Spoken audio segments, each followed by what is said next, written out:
धन्यवाद पिता, धन्यवाद परमेश्वर। Thank you Jesus. Worship you father, worship you Jesus, worship you Holi spirit. Hallelujah.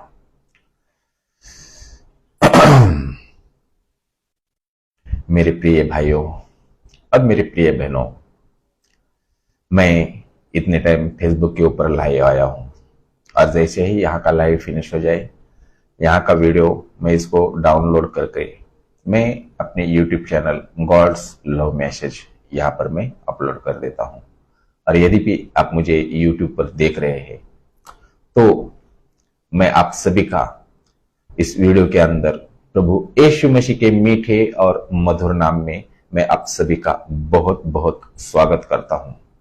और इस YouTube चैनल का मेरा एक ही मकसद है, बाइबल के उन वचनों को जिन पर हमारा ध्यान नहीं जाता, हालांकि उन्हीं वचनों से हमारी क्या होती है, आत्मिक उन्नति।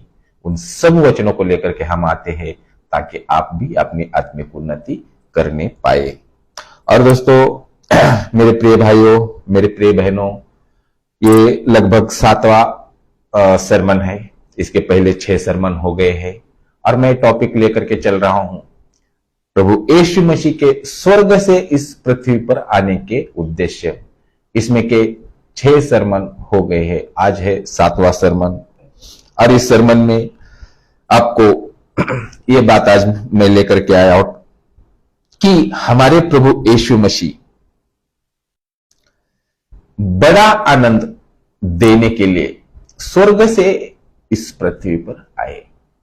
तो टॉपिक का मैंने नाम डाल ही दिया है और आपने पढ़ भी लिया होगा कि हमारे प्रभु यीशु मसीह बड़ा आनंद देने के लिए आए स्वर्ग से पृथ्वी पर। तो चलिए आज के टॉपिक को मैं स्टार्ट करता हूं बिना समय गवाए, और इस विषय को आज हम स्टार्ट कर देंगे कि हमारे प्रभु यीशु मसीह बड़ा आनंद देने के लिए आए। और इसके लिए वचन है लूका की किताब अध्याय 2 और वचन 8 से लेकर 10 तक। वचन 8 में लिखा है, उस देश में कितने गडरे थे जो रात को मैदान में रहकर अपने झुंड का पहरा देते थे। वचन 9 में, और प्रभु का एक दूत उनके पास आ खड़ा हुआ और प्रभु का तेज उनके चारों ओर चमका और वे बहुत डर गए। वचन 10 में लिखा है, तब स्वर्गदूत ने उससे कहा, मत डर, क्योंकि देखो मैं तुम्हें बड़े आनंद का सुसमाचार सुनाता हूं जो सब लोगों के लिए होगा। तो हम यहां पर स्पष्टता से पढ़ रहे हैं कि बड़े आनंद का सुसमाचार। और मैं टॉपिक भी लेकर के आया हूं कि हमारे प्रभु यीशु मसीह हमें बड़ा आनंद देने के लिए उस स्वर्ग से इस पृथ्वी पर आए। तो दोस्तों, इसको अब हम समझ कर लेते हैं कि यह निश्चित रूप से महत्वहीन नहीं है कि यह सबसे दयालु अभिव्यक्ति और घोषणा इन विनम्र विचारों के लिए की गई थी जो रात में अपने झुंड का पहरा दे रहे थे। और यहां पर 2 बातें हैं। यह 2 सत्यों का सुझाव देता है और इन 2 बातों का हम देखेंगे, या 2 सत्यों को हम देखेंगे। पहली बात कि परमेश्वर ने अपने उपकरणों के लिए उच्च की बजाय विनम्र को चुना। जी देखिए, परमेश्वर ने अपने उपकरणों के लिए उच्च के बजाय क्या किया है, विनम्र को चुना है। हमारी मानवीय धारणाओं और इस तरह के संसार के लिए सबसे शानदार की ओर इशारा किया होगा यह सुसमाचार देने के लिए, परंतु परमेश्वर ने दीन चरवाहों को चुना, दीन चरवाहों को चुना जो जगत के अनुमान में कोई हिसाब नहीं है, इनका कोई हिसाब भी नहीं है। तो इसमें हम आगे और चलते कि उसने सुसमाचार की शुरुआत में कार्य किया। किसने? प्रभु यीशु मसीह ने। उसने सुसमाचार की शुरुआत में कार्य किया। और इसको अगर देखना है तो हम ये वचन पढ़कर ही चलेंगे। 1 कुरिन्थियों अध्याय 1 और वचन 26 से लेकर 29 तक। 1 कुरिन्थियों अध्याय 1 और वचन 26 से लेकर 29 तक हम पढ़ेंगे और उसके बाद हम आगे बात करेंगे। हे भाइयों, अपने बुलाए जाने के तो सोचो कि न शरीर के अनुसार बहुत ज्ञानवान और न बहुत सामर्थी और न बहुत कुलीन बुलाए गए, परंतु परमेश्वर ने जगत के मूर्खों को चुन लिया है कि ज्ञानियों को लज्जित करे, और परमेश्वर ने जगत के निर्बलों को चुन लिया है कि बलवानों को लज्जित करे, और परमेश्वर ने जगत के नीचों को और तुच्छों को वरन जो है भी नहीं उनको भी चुन लिया कि उन्हें जो है व्यर्थ ठहराए, ताकि कोई प्राणी परमेश्वर के सामने घमंड करने न पाए, परंतु उसी की ओर से तुम मसीह यीशु में हो, जो परमेश्वर की ओर से हमारे लिए ज्ञान ठहरा था, अर्थात धार्मिकता और पवित्रता और छुटकारा। वचन 31, ताकि जैसा लिखा है वैसा ही हो, जो घमंड करे वह प्रभु में घमंड करे। और इस वचन के मुताबिक, और इसलिए परमेश्वर अपनी शक्ति और अनुग्रह के लिए काम करने के लिए अक्सर उन लोगों को चुनता है कि परमेश्वर अपने अनुग्रह के लिए अक्सर उन लोगों को चुनता है जिन्हें मनुष्य अपनी पसंद के अयोग्य समझता है। तो इसमें दो बातें हैं और इन दो बातों को हम आगे देख करके चलेंगे। तो पहली बात तो हमने जान लिया और समझ लिया कि परमेश्वर ने क्या किया है, उच्च को चुनने की बजाय जो गडरी है उनको चुना, और उनके द्वारा क्या कर रहा है, इनको सुसमाचार सुना रहा है, यानी कि बड़े आनंद की बात उनको क्या कर रहा है, परमेश्वर सुना रहा है। अब यहां पर हम दूसरी बात यह भी देख लेते हैं कि परमेश्वर में उन लोगों को अपनी ईश्वरीय कृपा प्रदान करता है जो कर्तव्य निष्ठा से अपने उचित क्षेत्र में उसकी सेवा कर रहे हैं।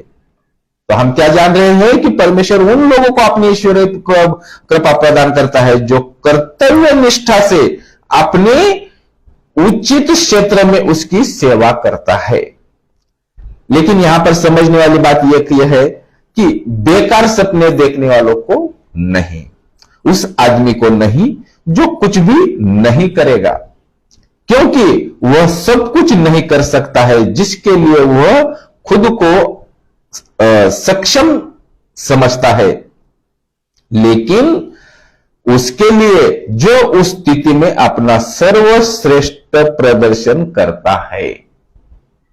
और यहां पर एक बात और वचन में हमने पढ़ी है कि जब उनको वचन 9 में, लूका अध्याय 2 और वचन 9 में, कि और प्रभु का दूत उसके सामने आ खड़ा हुआ और प्रभु का तेज उनके ऊपर चारों ओर चमका और वो क्या हुए, बहुत डर गए।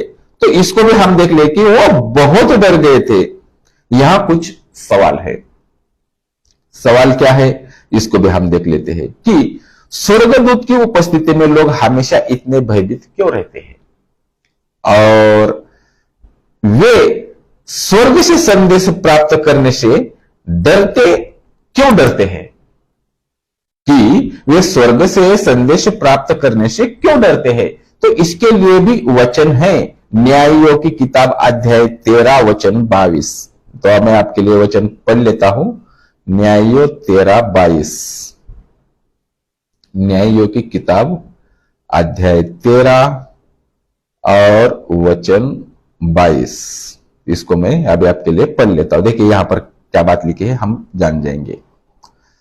तब माहोन ने अपनी पत्नी से कहा, हम निश्चय मर जाएंगे, क्योंकि हमने परमेश्वर का दर्शन पाया है। तो यहां पर हम बात क्या आप समझ पा रहे हैं, इसका जवाब यह है कि पापी लोग अपने पापों की गहराई के बारे में जागरूक है, बिल्कुल, और उन्हें डर है कि कोई भी संदेश जो परमेश्वर या पवित्र व्यक्ति से आता है, यानी कि कोई भी संदेश जो परमेश्वर या पवित्र व्यक्ति से आता है, निंदा और दंड का संदेश होगा, ऐसा उनको लगता है। इसके लिए वो गडेरिये भी क्या किए हैं, डर गए थे। लेकिन यहां कहा जाता है कि स्पष्टता से स्वर्गदूत के द्वारा मत डरो, यानी डरो मत, मैं तुम्हारे लिए शुभ समाचार लाता हूं। स्पष्टता से कह रहा है स्वर्गदूत की मत डरो, क्या डरो मत, और मैं तुम्हारे लिए शुभ समाचार लाता हूं। यहां परमेश्वर के प्रेम और धैर्य की कितनी गहराई है और उनकी करुणा की कितनी असीम चौड़ाई है, ये यहां से प्रदर्शित होता है कि क्या मत डर, स्वर्गदूत कह रहा है मत डर। यह एक ऐसा समाचार था जो अद्भुत और आश्चर्यजनक दोनों था, अद्भुत और आश्चर्यजनक दोनों था, और साथ ही ध्यान आकर्षित करने के लिए, क्योंकि कुंवारी के द्वारा प्रभु यीशु मसीह का ऐसा जन्म है, कुंवारी कन्या के द्वारा प्रभु यीशु मसीह का ऐसा ये जन्म है। अब इसमें हम 6 बातों को गौर करके देखेंगे कि 6 बातें और क्या हो सकती है इसमें 6 बातें ये है कि जिसमें मनुष्य के लिए अद्भुत प्रेम प्रदर्शित होता है। स्पष्टता से देखिए कि जिसमें मनुष्य के लिए अद्भुत प्रेम प्रदर्शित होता है। अब दूसरी बात, उसके बारे में प्रतिज्ञाएं और भविष्यवाणियां पूरी होती है। किसके बारे में? प्रभु यीशु मसीह के बारे में जो भविष्यवाणियां थी या जो जितनी प्रतिज्ञा की बातें थी, ये क्या हो रही है? पूरी होती है। और तीसरी बात, मनुष्य के उद्धार का कार्य, मनुष्य का जो उद्धार कैसे होता है, तो आज वो टॉपिक नहीं, इसके लिए मैं नहीं छोड़ूंगा। लेकिन तीसरी बात, मनुष्य के उद्धार का कार्य, और हमारा उद्धार करता भी हमारा प्रभु यीशु मसीह है। और चौथी बात, उसकी शांति। और पांचवी बात, क्षमा। और छठी बात, धार्मिकता पूरा होने वाला है। सबसे महत्वपूर्ण बात, धार्मिकता पूरा होने वाला है। इसलिए यह बड़े आनंद की बात है। कौन सी? हमारे प्रभु यीशु मसीह जो स्वर्ग से इस पृथ्वी पर आए, और ये जो गडरिये के द्वारा ये हमें संदेश दिया जा रहा है, स्वर्गदूत के द्वारा गडरिये को, और स्वर्गदूत कह रहे कि मैं तुम्हें, क्योंकि देखो मैं तुम्हें बड़े आनंद का सुसमाचार सुनाता हूं जो सब लोगों के लिए होगा। तो आगे हम चलते हैं अभी, और यहां पर 3 बातों का हम नोट करके चलेंगे और जरा इसके ऊपर गौर करके चलेंगे कि शारीरिक नहीं बल्कि आत्मिक खुशी की बात, शारीरिक नहीं बल्कि आत्मिक खुशी, और दूसरी की नकली नहीं बल्कि असली खुशी, और तीसरी बात की अस्थाई नहीं बल्कि स्थायी खुशी। यह हमारे प्रभु यीशु मसीह के इस जन्म के द्वारा हमें मिलती है। यहां तक कि जिस आनंद को दूर नहीं किया जा सकता है और न ही इसमें हस्तक्षेप किया जा सकता है। और आगे, और छोटी नहीं परंतु महान, यहां तक कि अनिवार्य आनंद और महिमा से भरा हुआ, जो सब लोगों के लिए होगा। और क्या कह रहा है स्वर्गदूत कि मैं तुम्हें बड़े आनंद की बात सुनाता हूं। और वहां पर देखो कि क्योंकि देखो मैं तुम्हें बड़े आनंद का सुसमाचार सुनाता हूं। तो ये किसके लिए है? ये आनंद और खुशी मानव जाति के प्रत्येक व्यक्ति के लिए नहीं थी, लेकिन सबके लिए नहीं थी। क्यों ऐसा? तो देखिए, हेरोदेस और उसके दरबारियों के लिए नहीं थी, जो उससे व्याकुल थे। किससे? प्रभु यीशु मसीह से। और दूसरी, न यहूदी जाति के बड़े भाग के लिए, तो उस टाइम पे यहूदी भी थे, उनके लिए भी नहीं थी। उन्होंने उसके पास आकर भी उसे ग्रहण नहीं किया, प्रभु यीशु मसीह को, परंतु उसे मसीहा के रूप में उसको क्या किया? अस्वीकार कर दिया। और विशेष रूप से महायाजक लोग और शास्त्रीय और फरीसियों के लिए भी नहीं है ये शुभ संदेश। जिन्होंने उसे देखकर कहा, यह तो वारिस है, आओ हम उसे मार डाले और मीरास पर अधिकार कर ले। तो ये क्रूसिफिकेशन के टाइम पे हम ये बातें सब देखते हैं। परंतु अब यहां पर गौर करने वाली बात, परंतु यह आनंद उनके लिए था, किनके लिए था? जो उसकी बाट जोते थे और इजराइल में छुटकारे की बाट जोते थे। अगर आप पुराना नियम आप पढ़ते चलेंगे तो यह बातें आपको पढ़ने के लिए मिलेगी। सभी समझदार पापियों के लिए जो उसके जन्म और उसके उद्धार में आनंदित होते हैं। देखिए, अगर आपको यह बात सुननी है कि सभी समझदार पापियों के लिए जो उसके जन्म और उसके उद्धार में आनंदित होते थे, अगर ये बात आपको देखनी है तो यशायाह की किताब अध्याय 9 और वचन 3 पढ़ेंगे। मैं आपके लिए पढ़ ही लेता हूं यशायाह 9:3, ये वचन हम पढ़ेंगे ही। यशायाह की किताब अध्याय 9 और वचन 3 यहां पर लिखा है, देखिए मैं आपके लिए पढ़ देता हूं। यशायाह अध्याय 9 और वचन 3, देखिए यहां पर लिखा है, तूने जाति को बढ़ाया, तूने उसको बहुत आनंद दिया, वे तेरे सामने कटनी के समय कासा आनंद करते हैं और ऐसे मगन है कि जैसे लोग लूट बांधने के समय मगन रहते हैं। तो ऐसा आनंद, और ये पहले से ही इजरायली ऐसी बाट जोते थे, बहुत सारे जो उसका इंतजार करते थे, हमारे प्रभु यीशु मसीह का। चलिए आगे पढ़ते हैं। यह आनंद परमेश्वर के सभी चुने हुए लोगों के लिए था।